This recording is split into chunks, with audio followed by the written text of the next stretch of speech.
Today, I'm going to teach you about haiku poetry. So, you want to learn how to write a haiku? Well, if you want to properly write a haiku, you're going to need to understand a few things about this style of poetry. It originated in Japan as a short form of poetry. It is traditionally written about nature or feelings.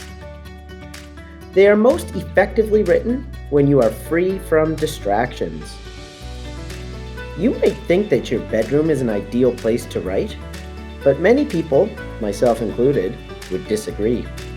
There are too many distractions in there, and it's too easy to get comfortable and possibly fall asleep. I recommend finding a nice place outside in nature. If you are able to get outside, be sure to take in your surroundings. Become one with nature. You'd be surprised how quickly words and syllables will come to your mind. Look up at the sky. Check out all of the beautiful colors that nature has to offer. If you're feeling a little brave, perhaps you might want to leave the homestead and take a little walk with your pen and your notepad. You might even find a nice place to write and hang out. Just be sure you're not writing on a full stomach. If hanging around a park isn't your thing or isn't possible, perhaps you could find some sand to bury your toes in. You might even get lucky and meet someone new to share your awesome writing with. In the end, it truly doesn't matter where you go to write your haikus. If you shut out all of the distractions in your life, you can feel the peace of Mother Nature wherever you place your toes. Just make sure it isn't somewhere a dog has left its mark. Haiku poetry has some very unique features. Reading these examples, do you think you can pick out some of those key features? Pause the video and see if you can find some.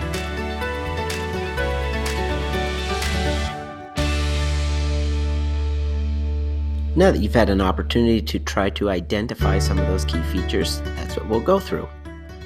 The first main thing that you need to know about haiku poetry are the number of syllables. There are 17 syllables in total. The layout is 3 lines with 5 syllables in the first line, 7 in the second, and 5 in the third. The topic is generally written about nature or emotions.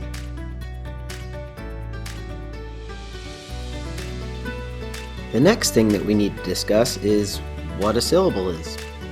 It is a unit of speech for each vowel sound within a word, not to be confused with each vowel. Example might be like baking. It has 2 syllables, bay, king. You hear the A and the I in the I.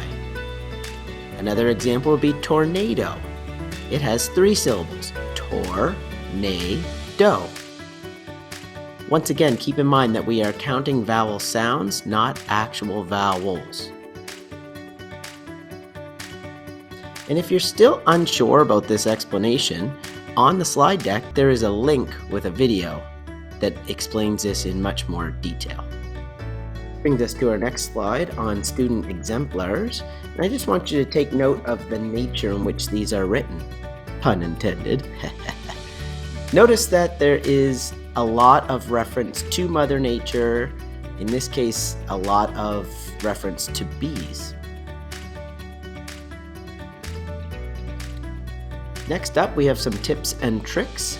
These should be followed when you are writing your haiku poetry. You should definitely understand the difference between a vowel and a vowel sound. Each time you write a line, double check the syllable count, counting your vowel sounds. If you're stuck on a thought and can't get the right syllable count, try rearranging your sentence or just switching up a word or two. And try to get outside. I hope you've learned a little bit from this presentation, and I wish you all the best in writing.